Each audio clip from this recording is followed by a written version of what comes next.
कहानी की शुरुआत एक हाईवे पर होती है जहां एक बड़ा ट्रैफिक जाम लगा हुआ है और गाड़ियां लगातार हॉर्न बजा रही हैं। एक ड्राइवर सोचता है कि यह रोड अचानक कैसे ब्लॉक हो गया। वो अपने साइड मिरर में देखता है और उसे एक लड़का दिखाई देता है जो सीधे हाईवे के बीच से चलते आ रहा है। उसकी मौजूदगी इतनी अलग लगती है कि ड्राइवर का मन करता है कि गाड़ी से उतरकर पूछे कि आगे क्या हो रहा है, लेकिन उससे पहले ही वो लड़का एक ट्रक पर कूदकर चढ़ जाता है। तभी अचानक एक जोर की आवाज आती है और ड्राइवर के साथ साथ बाकी लोग भी अपनी गाड़ियों से बाहर निकलकर देखने लगते हैं। ऊपर की तरफ देखने पर सबको दिखाई देता है कि एक बड़ा गेट खुल रहा है। वह लड़का चिल्लाता है और सबको जल्दी से भागने के लिए कहता है क्योंकि उसके मुताबिक मॉन्स्टर्स बाहर निकलने वाले हैं। ये सुनते ही लोग डर के मारे अपनी गाड़ियों को छोड़कर इधर उधर भागने लगते हैं। वो लड़का अपनी तलवार को रेडी करता है और उसमें एक पावरफुल एनर्जी चार्ज करता है। जैसे ही मॉन्स्टर्स गेट से बाहर निकलने लगते हैं, वो लड़का अपनी तलवार को एक ही झटके में घुमाकर मॉन्स्टर्स को मार डालता है। कुछ देर बाद रेडर्स की एक रीइंफोर्समेंट टीम वहां पहुंचती है। उनमें से एक रेडर को लगता है कि कुछ गलत हो रहा है क्योंकि गेट अभी भी खुला हुआ है। इसका मतलब मॉन्स्टर्स अभी भी बाहर आ रहे होंगे, लेकिन वहां कोई भी मॉन्स्टर की लाश नहीं दिखाई देती। तभी वहां एक एडवांस्ड मॉन्स्टर यानी एक क्वाडर ड्रेक को गेट से निकलते हुए देखता है, जो एक बहुत ही डेंजरस और हाई लेवल क्रीचर है। सभी लोग उस मॉन्स्टर का दबाव महसूस करते हैं क्योंकि ये सिर्फ उन्हीं रेडर्स के लिए था जो गोल्ड मार्क लेवल या उससे ऊपर के होते हैं। जैसे ही वो मॉन्स्टर अटैक करने वाला होता है, तभी वह लड़का जो वहां खड़ा था क्वाडर ड्रेक के पीछे पहुंच जाता है और एक स्विफ्ट मूव में उसे 2 टुकड़ों में काट देता है। उसकी मैसिव बॉडी गिरते ही एक शॉकवेव पैदा होती है और सभी रेडर्स उस लड़के को हैरानी से देख रहे होते हैं। उनमें से एक रेडर उसके जैकेट पर गोल्डन ड्रैगन देखता है, जो दर्शाता है कि वो ली सिमीन है, एक बहुत ही स्ट्रांग रेडर। लेकिन ली सिमीन जो अब इतना पावरफुल हो चुका है, उसकी पहले एक अलग कहानी थी। कुछ साल पहले वो एक सिंपल और एवरेज इंसान था। ये इंसिडेंट के बाद स्टोरी फ्लैशबैक में जाती है जहां उसका पूरा पास्ट दिखाया जाता है।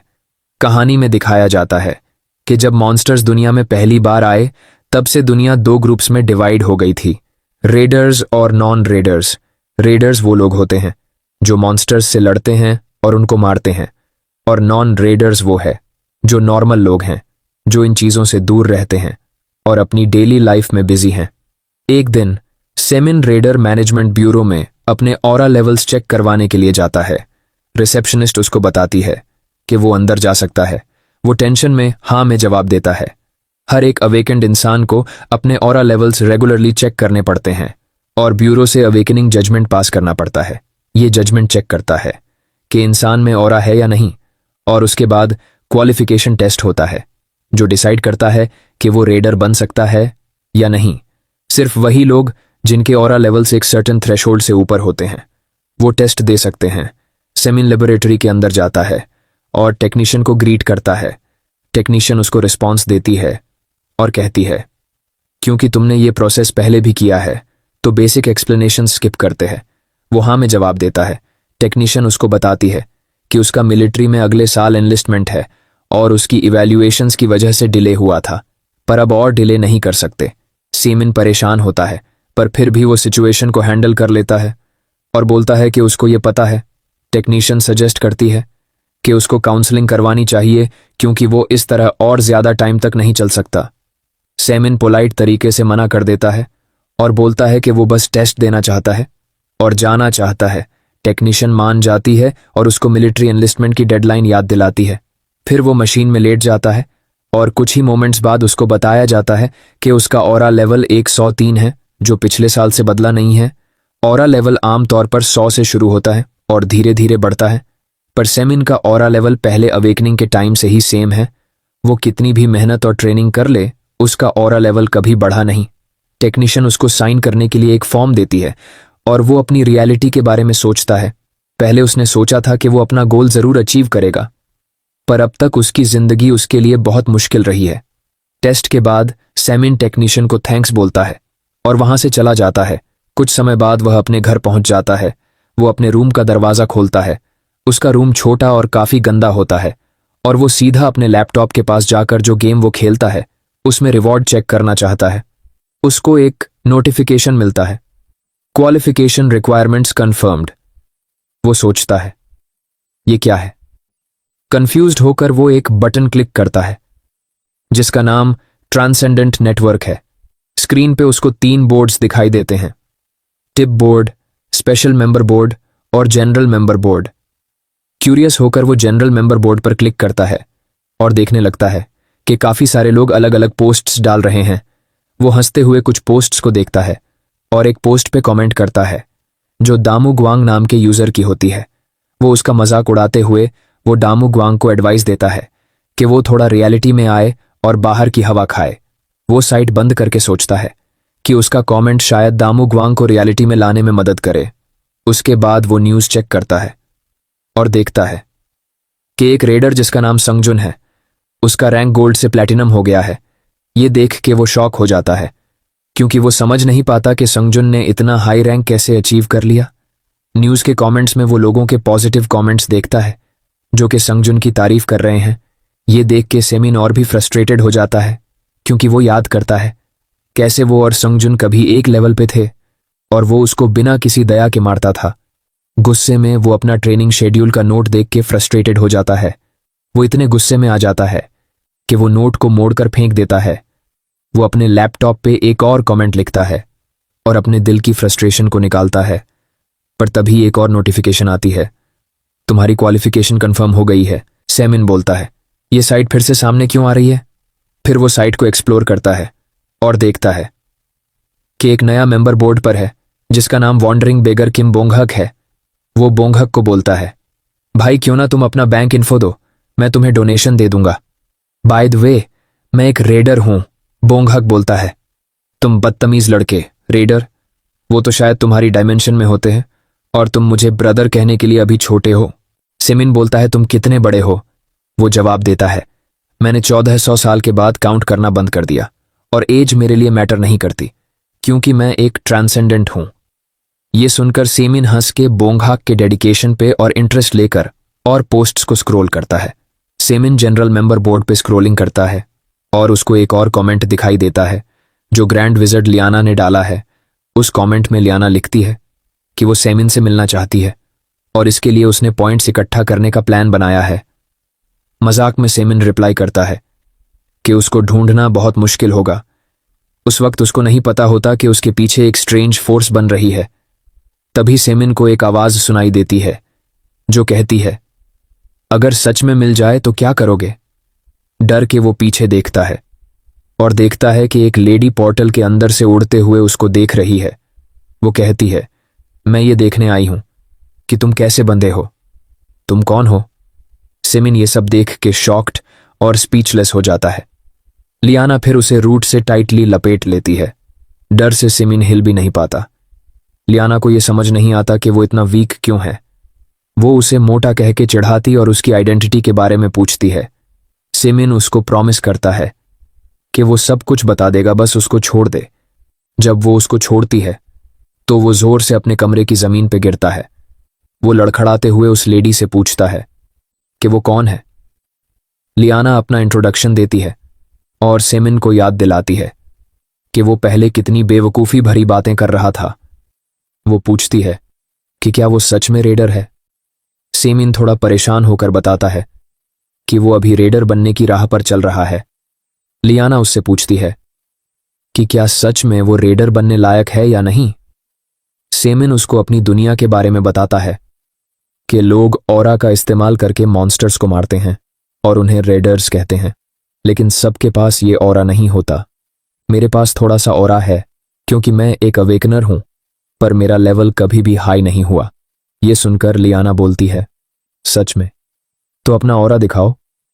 काफी कोशिश करने के बाद सेमिन अपने हाथों में थोड़ा ऑरा जमा करता है जो थोड़ी देर बाद गायब हो जाता है। लियाना पूछती है कि क्या यही है तुम्हारा पूरा ऑरा? सेमिन मुस्कुराते हुए जवाब देता है, हाँ यही है। लियाना हंसते हुए उसे अपना ऑरा दिखाती है। उसका ऑरा इतना पावरफुल होता है कि रूम में काफी सारी चीजें इधर उधर गिर जाती हैं और सेमिन को फाइनली समझ आता है कि लियाना एक ट्रांसेंडेंट बीइंग है।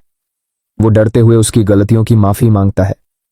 तभी किसी ने सेमिन के कमरे का दरवाजा नॉक किया और सेमिन को पूछा तुम अंदर क्या कर रहे हो, इतना शोर क्यों आ रहा है? वो जल्दी से जवाब देता है, कुछ नहीं हुआ, सब ठीक है। लियाना अपना गुस्सा थोड़ा शांत कर लेती है। वो बोलती है कि उसने अपने सारे सेव पॉइंट्स को सेमिन के ऊपर खर्च कर दिए हैं और उसको ये समझ नहीं आ रहा कि एक इतना वीक इंसान ट्रांसेंडेंट नेटवर्क पे कैसे आया।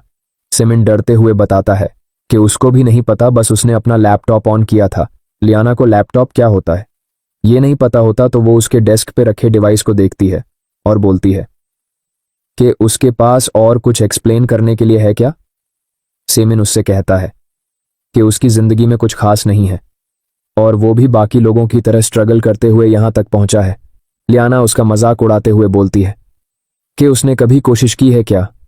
सेमिन थोड़ा झिझकते हुए अपनी स्टोरी बताता है कि वो एक अनाथ था जो अडॉप्ट कर लिया गया और स्कूल में उसके अवेकन होने के बाद उसे बहुत बुली किया जाता था, जिसकी वजह से उसको स्कूल छोड़ना पड़ा। लियाना उसकी बोरिंग कहानी सुनने के बाद और बोर हो जाती है, पर फिर बोलती है कि वो ये मान सकती है कि तुमने अपना बेस्ट देने की कोशिश की है। ये शब्द सुन के सेमिन को थोड़ा कंफर्ट फील होता है। इसके बाद लियाना जाने लगती है, लेकिन जाते वक्त लियाना उसको धमकी देती है, अगर तुमने दोबारा कुछ अजीब कमेंट किया तो वो वापस आके उसको मार देगी और उसको एक अपॉलॉजी पोस्ट करने को बोलती है। सेमिन उसे ठीक है कहता है और लियाना एक लास्ट बात कहती है कि दुनिया अनफेयर है, लेकिन फिर भी कुछ करके दिखाना जरूरी है।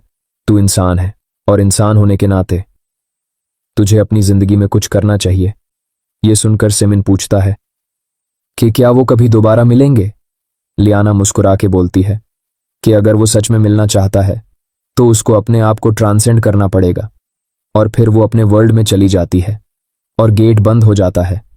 सेमिन एक गिरी हुई पंखुड़ी को उठाकर उसे ध्यान से देखता है और सोचता है कि क्या वो भी कभी ट्रांसेंडेंट बन सकता है। थोड़ा अच्छा महसूस करने के बाद वो अपने लैपटॉप पे वापस ट्रांसेंडेंट नेटवर्क खोलता है और वहां एक अपॉलॉजी पोस्ट करता है। अपने आप को सही से इंट्रोड्यूस करते हुए वो लिखता है, मैं ली सेमिन हूं, एक अनएम्प्लॉयड। आज के बाद मैं अपने गहरे विचार और आइडियाज यहां शेयर करूंगा। उसके बाद से ट्रांसेंडेंट नेटवर्क देखना उसके डेली रूटीन का हिस्सा बन गया। एक दिन वो नोटिस करता है कि एक यूजर ऑनलाइन है जिसका नाम कायन ह्युंग निम है। वो उसे ग्रीट करता है और मेंशन करता है कि काफी वक्त हो गया जब तुमने अपनी लेटेस्ट फोटो पोस्ट की थी। कायन एक नोबल फैमिली के गुलाम का बेटा था और अपने मास्टर से अपनी मां की मौत का बदला लेकर फेमस मर्सनरी बन गया था। उसने पूरे कॉन्टिनेंट के सभी नोबल ब्लड लाइन्स को खत्म कर दिया और स्ट्रॉन्गेस्ट वॉरियर कहलाया। सेमिन कायन की फैमिली की फोटो देखता है जो उसने अपने रीसेंट ट्रिप पर ली थी और देखता है कि उसका बेटा अपने पेरेंट्स पे गया है। तभी एक और ट्रांसेंडेंट बीइंग सोर्ड डीमन पर्जेन, जो कॉन्टिनेंट का टॉप सोर्ड मास्टर है, सेमिन को ग्रीट करता है। सेमिन उसके ग्रीटिंग का जवाब देता है और पर्जेन मजाक में कहता है कि वो इतना जल्दी कैसे रिप्लाई करता है। पर्जेन कहता है कि उसने एक लड़की के लिए फीलिंग्स डेवलप की हैं। वो सेमिन से एडवाइस मांगता है कि उसका दिल जीतने के लिए क्या करे। सेमिन उसे एडवाइस देता है कि पहले एक इमोशनल और हार्टफेल्ट मैसेज से लड़की को इंप्रेस करने की कोशिश करो। उसे कहना, तुमने अपने विंग्स कहां छुपाए हैं? इसका मतलब यह है कि तुमने सोचा कि वो लड़की एक एंजल है। पर्जेन इंप्रेस हो जाता है। सेमिन उसे और भी टिप्स देता है, जैसे अगर लड़की स्माइल करे तो उससे कहना, तुम्हारी स्माइल देखकर मेरा दिल खुशी से एक्सप्लोड हो जाएगा। पर्जेन उसे शुक्रिया कहता है और प्रॉमिस करता है कि अगर उसकी एडवाइस से उसका काम बन गया तो वो पॉइंट्स इकट्ठा करके सेमिन से मिलने आएगा। ये सुनकर सेमिन खुश होता है और सोचता है कि ट्रांसेंडेंट बीइंग्स के साथ इंटरैक्ट करते हुए मैंने एक कॉमन ट्रेट नोटिस किया, वो हमेशा अपने आप से किए गए प्रॉमिसेस को पूरा करते हैं। इसके उलट मेरी रियलिटी पूरी तरह लेजीनेस और चीजों को टालने से भरी हुई है। उसके बाद सेमिन ट्रांसेंडेंट नेटवर्क पर अपनी जिंदगी की मुश्किलों और संघर्षों के बारे में एक हार्टफेल्ट पोस्ट लिखने बैठता है। पोस्ट लिखते हुए वो अपने विचारों को ध्यान से ऑर्गेनाइज करता है और आखिर में साफ साफ ये बताता है कि उसका असली मकसद क्या है। पोस्ट डालने के बाद वो थोड़ा अल्कोहल पीकर थकान मिटाने की कोशिश करता है और गहरी नींद में सो जाता है। कुछ देर बाद लैपटॉप पे एक नोटिफिकेशन का साउंड होता है जो उसे जगा देता है। थोड़ा कंफ्यूज्ड होते हुए वो समझता है कि शायद उसने कुछ अजीब पोस्ट कर दिया है। पर जब वो साइट खोलता है तो वो सरप्राइज्ड होता है, क्योंकि ट्रांसेंडेंट मेंबर्स ने उसे सपोर्ट और हौसला दिया। लॉर्ड कमांडर गेहर्थ उसे बताता है कि वो अपनी राह पे आगे बढ़े और गिव अप ना करे। ड्रैगन लॉर्ड ली मुनकाजर उसे याद दिलाता है कि जिंदगी छोटी होती है और वो भी सिमिलर चैलेंजेस से गुजरा है। पर्जेन उसे बताता है कि वो पॉइंट्स इकट्ठा करके सीमिन से मिलने आएगा। शैडो किल डमुगवांग एडवाइस देता है कि रियल स्ट्रेंथ तो पहला स्टेप लेने से ही मिलती है। ये अनएक्सपेक्टेड सपोर्ट सिमिन के लिए काफी मोटिवेशनल होता है और वो सबको थैंक यू बोलता है। तभी एक गेट उसके पीछे खुलता है और एक वॉइस उसे अनएम्प्लॉयड ली सेमोन कह के बुलाती है। सेमिन डर के हिलता नहीं और पीछे मुड़ के देखने की भी हिम्मत नहीं करता, क्योंकि उसे लगता है कि ये जरूर कोई ट्रांसेंडेंट बीइंग होगा।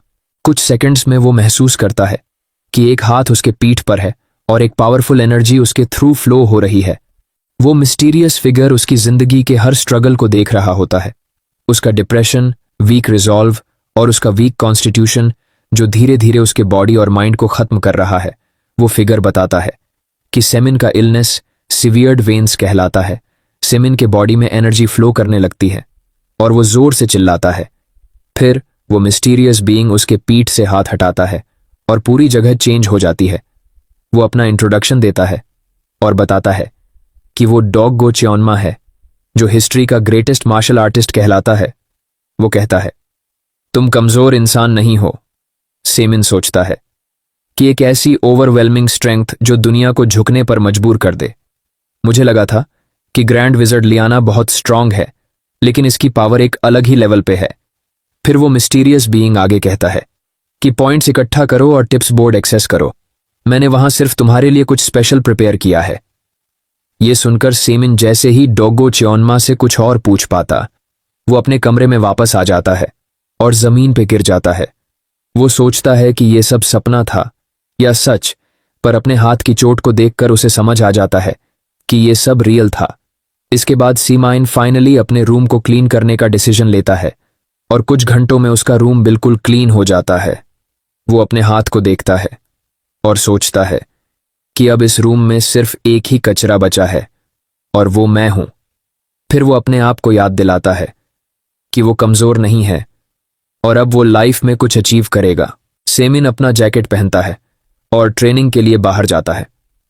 10 मिनट दौड़ने के बाद वो भूखा हो गया। उसने फ्राइड चिकन खाना शुरू कर दिया। जब वो खाना खत्म कर रहा था, उसने डिसाइड किया कि वो फिर से दौड़ने जाएगा। खाने के बाद उसने दोबारा दौड़ना शुरू किया। वो थोड़ा रुका, सांस लेने लगा और उसने सोचा कि उसके गोल्स काफी मुश्किल हैं और वो उन्हें अकेले पूरा नहीं कर सकता। तभी उसने एक जिम का पोस्टर देखा और सोचा, चलो इस जिम को देखते हैं। जब वो जिम में गया तो उसने देखा कि एक बहुत बड़ा आदमी भारी डंबेल उठाकर एक्सरसाइज कर रहा था। तभी एक आदमी सीमिन के पास आया और पूछा, क्या तुम नए हो और वर्कआउट करने आए हो? वो बड़ा आदमी, उसने अपना नाम कोच किम डियोगबाय बताया। सेमिन ने भी अपना नाम बताया। फिर डियोगबे ने मजाक करते हुए कहा, यार तुमसे चिकन की स्मेल आ रही है।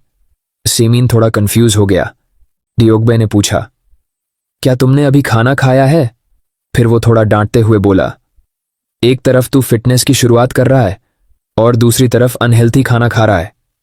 सिमीन थोड़ा शर्मिंदा हो गया और माफी मांगी, लेकिन डियोगबाई ने उसका हाथ पकड़ते हुए कहा, चलो वार्म अप करते हैं। सिमिन ने उसकी बात मान ली। डियोगबाई ने उसका हाथ पकड़ते हुए कुछ नोटिस किया कि सिमिन के आर्म्स थोड़े स्ट्रांग लग रहे थे। डियोगबाई ने कहा, लगता है तुमने थोड़ी एक्सरसाइज की है ना? सेमिन ने थोड़ा हेजिटेट करते हुए कहा, हाँ थोड़ा बहुत किया था। डियोगबाई ने उसे मोटिवेट करते हुए उसकी पीठ पर हल्का सा हाथ मारा और कहा, यह अच्छी बात है कि तुम्हारे पास पहले से एक सॉलिड फाउंडेशन है। मैं तुम्हें जल्दी से फिट बना दूंगा। फिर सीमिन ट्रेडमिल पर दौड़ने लगा, लेकिन जल्दी ही थक गया।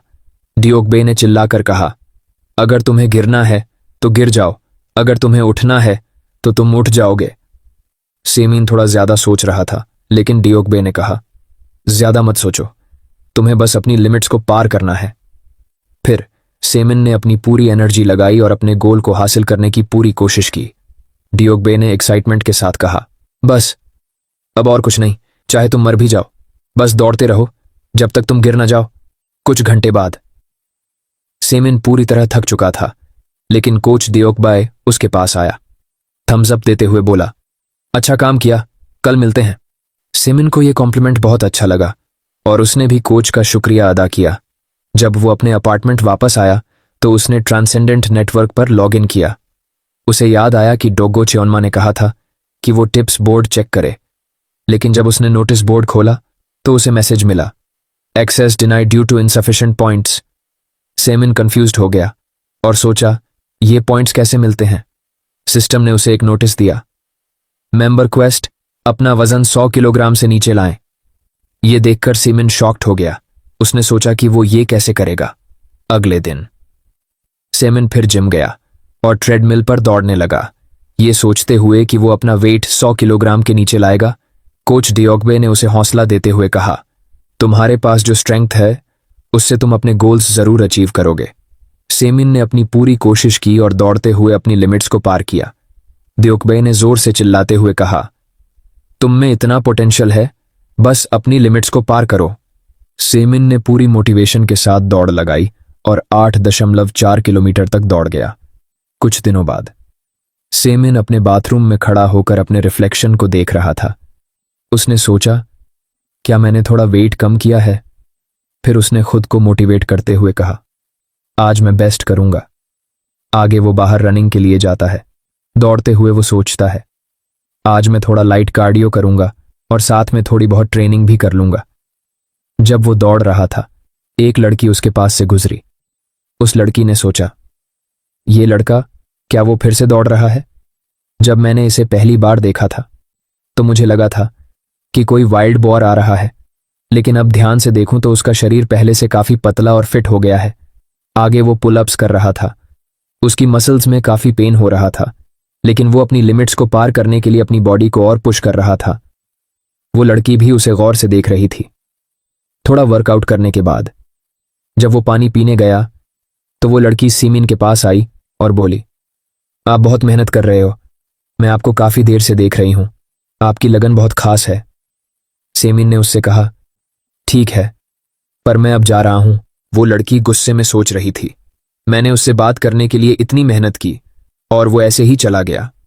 जैसे ही सेमिन ने दोबारा रनिंग शुरू की, उसने एक हल्की रेडर की खुशबू महसूस की जो उस लड़की से आ रही थी। सेमिन को लगा कि वो लड़की कम से कम ब्लू मार्क रेडर होगी, क्योंकि उसकी फिजिकल एबिलिटीज एक आम इंसान से बहुत ज्यादा थीं। सेमिन अपने ट्रेनिंग डेज को याद कर रहा था, जब उसने सीखा था कि रेडर्स और नॉर्मल ह्यूमंस के बीच एक बहुत बड़ा फर्क होता है। रेडर्स के अंदर एक ऐसी ताकत होती है जो कभी पार नहीं की जा सकती। तभी वो लड़की फिर से उसके पास आई और उसका मजाक उड़ाते हुए उसे फैट अंकल कह दिया। वो लड़की कहने लगी, कोई फर्क नहीं पड़ता तुम कितनी मेहनत कर लो, तुम्हारा कुछ नहीं होने वाला। सेमिन को यह सुनकर गुस्सा आता है। रात को सेमिन अपने अपार्टमेंट वापस आता है और अपने लैपटॉप पर अपने डेली अपडेट्स देखता है। उसने ट्रांसेंडेंट नेटवर्क पर लियाना का एक पोस्ट देखा और सोचने लगा कि जब उसने पहली बार लियाना से मुलाकात की थी तो वो काफी स्केरी लगी थी, लेकिन जब उसने लियाना का असली स्वभाव देखा तो उसे महसूस हुआ कि वो बहुत ही काइंड और समझदार है। इसके बाद उसने अपना वेट चेक करने के लिए अपना क्वेस्ट देखा। उसे पूरी उम्मीद थी कि वो फाइनली 100 किलोग्राम का लक्ष्य पार कर लेगा, लेकिन जब उसने स्केल पर देखा तो वो 100.02 किलोग्राम दिखा रहा था। सेमिन परेशान हो गया, क्योंकि उसे अभी भी 0.02 वजन कम करना था। वो सोचने लगा, वजन थोड़ा और कम करने के लिए उसे कुछ और करना होगा। वो बाथरूम गया, ये उम्मीद करते हुए कि वजन कम हो जाएगा। बाथरूम जाने के बाद उसने दोबारा क्वेस्ट देखा तो स्केल पर वेट 100.0005 किलोग्राम दिख रहा था। ये देखकर वो और गुस्से में आ गया। उसने सब कुछ कर लिया ताकि वो अपना वेट फाइनली 100 किलोग्राम से कम कर सके। जैसे ही स्केल ने 99.9 किलोग्राम दिखाया, सेमिन को अपने क्वेस्ट का रिवॉर्ड मिल गया, जिसमें उसे 100 पॉइंट्स मिले। इन पॉइंट्स की मदद से वो लेवल 2 तक पहुंच गया। अब उसके पास टिप बोर्ड का एक्सेस था, जहां पर कई पोस्ट उपलब्ध थीं। सिस्टम ने बताया कि टिप बोर्ड पर एक पोस्ट पढ़ने का कॉस्ट 100 पॉइंट्स है, जबकि पोस्ट करने का कॉस्ट 200 पॉइंट्स है, और अगर दूसरे लोग आपकी पोस्ट देखते हैं तो आपको हर व्यू पर 10 पॉइंट्स मिलते हैं। सेमिन ने देखा कि एक पोस्ट थी, learn to grow the world tree with Liana, लेकिन उसकी नजर एक और पोस्ट पर पड़ी जिसका नाम था वॉइड सेवरेंस द्वारा हेवनली डेमन डोगो चोमा। ये पोस्ट एक लेजेंडरी मार्शल आर्टिस्ट की थी और इसमें वॉइड सेवरेंस के बारे में बताया गया था, जो वॉइड एनर्जी को कंट्रोल करने की एक एडवांस्ड टेक्निक थी। सेमिन को यह पोस्ट बहुत दिलचस्प लगी क्योंकि ये उसके स्किल को बेहतर बनाने में मदद कर सकती थी। सेमिन ने इस पोस्ट को ध्यान से पढ़ा और समझा कि यह टेक्निक उसकी मौजूदा हालत के लिए एकदम सही थी। पोस्ट में बताया गया था कि जिन लोगों के मेरिडियंस में ब्लॉकेज होता है उनका एनर्जी फ्लो पूरी तरह से रुक जाता है। यह बिल्कुल उसकी स्थिति से मेल खा रहा था। हालांकि पोस्ट में एक विशेष कल्टीवेशन मेथड दिया गया था जो इस ब्लॉकेज को हटाकर एनर्जी फ्लो को फिर से ठीक कर सकता था। सेमिन ने इसे अपने लिए एक उम्मीद की किरण के रूप में देखा और सोचा कि अगर वो इसे सही तरीके से अपनाए तो उसकी स्थिति बेहतर हो सकती है। वो सोचता है कि मैं हमेशा ऑरा को सिर्फ एक ऐसी चीज समझता था जिसे मुझे काबू करना है और जीतना है, लेकिन हेवनली डीमन डॉग को चियोनमा ने ऑरा को एक जीवन के रूप में देखा जिसका अपना अलग इरादा और इच्छा थी। वही सही जवाब था जो हमेशा से था। 3 महीने बाद का सीन दिखाया जाता है। सेमिन लगातार अपने ऑरा फ्लो को कंट्रोल करने की कोशिश कर रहा होता है। कई बार कोशिश करने के बाद वो थक कर बैठ जाता है और गहरी सांस लेते हुए सोचता है, अगर ये तरीका मुझे इस हालत से बाहर निकाल सकता है तो मैं इसे 100 बार भी करने को तैयार हूं, अगर जरूरत पड़े। फिर सेमिन दोबारा से अपने ऑरा फ्लो को कंट्रोल करने की कोशिश करता है। वो गहरी सांस लेते हुए खुद से कहता है, फोकस, बस सोचो जैसे एक नीडल में धागा डाल रहे हो, जैसे डोकगो चियोनमा ने मुझे सिखाया था। उन्होंने कहा था, ऑरा पानी की तरह फ्लो करता है और जड़ों की तरह फैलता है। अगर मैं अपने ब्लॉक्ड ऑरा सर्कुलेशन पॉइंट्स पर ध्यान लगाऊं और एक ही बार में ब्रेक थ्रू कर दूं। सेमिन ने इस मेथड से अपनी लिमिटेशंस को तोड़ने की कोशिश की। फाइनली वो कामयाब हो जाता है और बहुत थक जाता है, लेकिन उसके चेहरे पर एक हल्की मुस्कान थी। उसने कहा, अब मैं पहले से ज्यादा स्ट्रांग हो गया हूं।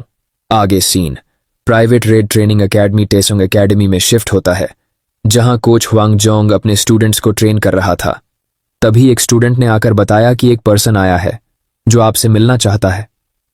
कोच हुआंग एंट्रेंस की तरफ गया और वहां उसने एक फेमिलियर फेस देखा। वो सेमिन था। सेमिन ने कहा, काफी टाइम हो गया master Huang Jong. Coach Huang semen को देखकर हैरान हो जाता है। वो रोते हुए कहता है, सेमिन, मुझे हमेशा से पता था कि तू ये जरूर करेगा, चाहे रेडर बने या ना बने। अब से मुझे ह्यूंग बुला। चल, इस मौके को सेलिब्रेट करने के लिए एक ड्रिंक लेते हैं, बहुत समय हो गया है। लेकिन सेमिन ने कहा कि वो ड्रिंक के लिए नहीं आया था। वो अपना ऑरा हुआंग को दिखाता है। हुआंग सेमिन का ऑरा देखकर हैरान हो जाता है। फिर उसने अपने दूसरे स्टूडेंट्स को कहा, मैं थोड़ी देर के लिए बाहर जा रहा हूं, अपनी सेल्फ ट्रेनिंग कंटिन्यू रखो। हुआंग ने कहा, चलो पहले तुम्हारा ऑरा लेवल मेजर करते हैं। सेमिन ऑरा मेजरिंग मशीन के अंदर था। उसकी आंखें बंद थीं। सेमिन ने अपनी आंखें खोली और अपना ऑरा लेवल देखा। अब उसका ऑरा लेवल 1034 हो गया था। वो अपना ऑरा लेवल देखकर हैरान हो गया। उसकी आंखें आंसुओं से भर गईं। मशीन से बाहर आते ही सेमिन हैरान था कि सिर्फ 1 महीने तक लगातार ऑरा सर्कुलेशन और अल्टीमेट सुप्रीम टेक्निक का इस्तेमाल करके उसने वो हासिल कर लिया जो वो सालों तक नहीं कर पाया था। हुआंग ने सेमिन से पूछा कि तुमने ये कैसे किया? सेमिन ने बताया कि मैंने बस किसी से मिली एडवाइस को फॉलो किया था, बस देखने के लिए कि क्या वो काम करेगा। हुआंग ने कहा, अच्छा, क्यों ना अब तुम अपनी एबिलिटीज को टेस्ट करो, एक ओवर कॉन्फिडेंट स्टूडेंट के साथ स्पारिंग करके, जो बहुत ज्यादा घमंडी है और सिर्फ अपने ऑरा लेवल पर डिपेंड करता है, और ये एक अच्छा मौका होगा उसे रियलिटी दिखाने का। मुझे यकीन है तुम उसे आसानी से हैंडल कर सकते हो। सेमिन ने चैलेंज को एक्सेप्ट कर लिया। सीन शिफ्ट होता है एकेडमी के ट्रेनिंग हॉल में, जहां सेमिन स्टेज पे खड़ा है अपने ओपोनेंट यूजिन के साथ। जिन ने हुआंग से पूछा कि सेमिन की ऑरा लेवल क्या है, और हुआंग ने जवाब दिया कि वो 1000 के आसपास है। अब जिन को लगा कि ये तो कुछ भी नहीं है, क्योंकि उसके हिसाब से सेमिन सिर्फ एक न्यूबी लग रहा था जो बस 1000 लेवल तक पहुंचा है। फिर वो सोचता है, क्या ये हुआंग का पसंदीदा डिसाइपल है? दोनों अपनी पोजीशंस लेते हैं। फाइट के लिए। मैच शुरू होता है और जिन ने तुरंत सेमिन पर अपने ऑरा से अटैक किया, लेकिन सेमिन ने इजीली उसके अटैक को डॉज कर लिया और एक जबरदस्त पंच जिन के चेहरे पर मार दिया। फिर सेमिन को समझ आता है कि जिन कोई आम लड़का नहीं है, क्योंकि पंच लगते ही सेमिन को किसी दीवार की तरह फील होता है। और फिर जिन टीज करते हुए बोलता है, क्या सब ठीक है? सेमिन थोड़ा पीछे हो जाता है और जिन उसकी बेसिक स्किल्स की तारीफ करता है, लेकिन वो चुपके से अपना नेक्स्ट मूव प्लान करता है। जिन आगे बढ़ता है, अपनी फोर्स बढ़ाता है और सेमिन को एक जोरदार किक मार देता है। सेमिन ने किक को ब्लॉक करने की कोशिश की, लेकिन वो सीधा रिंग से टकरा गया। जैसे ही जिन ने सेमिन पर फिर से अटैक किया, सेमिन ने उसके पैर को पकड़ लिया और अपनी ग्रैपलिंग टेक्निक का यूज करके उसे गिरा दिया। अब जिन की हालत खतरनाक हो गई थी। वो अपने दूसरे पैर से किक मारने की कोशिश करता है, लेकिन सेमिन तुरंत पीछे हट गया और जिन के मूव से बच गया। सब स्टूडेंट्स वहां हंस रहे थे क्योंकि उसने हवा में किक मारी थी। शर्मिंदा होते हुए जिन जल्दी से उठा और फिर से सेमिन के सामने खड़ा हो गया। उसका चेहरा गुस्से से भरा हुआ था। गुस्सा होकर जिन आगे बढ़ा और पंच मारने की कोशिश की, पर सेमिन वक्त पर झुका और जिन को अपरकट मारा, जो जिन को स्टेज के फ्लोर पर गिरने पर मजबूर कर दिया। जिन को उठने का मौका मिलने से पहले सेमिन ने अपने पैर जिन के आसपास लपेट लिए और उसका हाथ पकड़कर आर्म बार लगा दिया। गुस्से में जिन ने अपने हाथों में एक स्ट्रांग ऑरा डाला और सेमिन को पंच मारने की कोशिश की। बाकी स्टूडेंट्स और हुआंग घबरा गए क्योंकि उन्हें पता था कि जिन का ऑरा कितना खतरनाक हो सकता है, लेकिन सेमिन शांति से, थोड़ा फ्रस्ट्रेट होते हुए जिन का हाथ तोड़ देता है।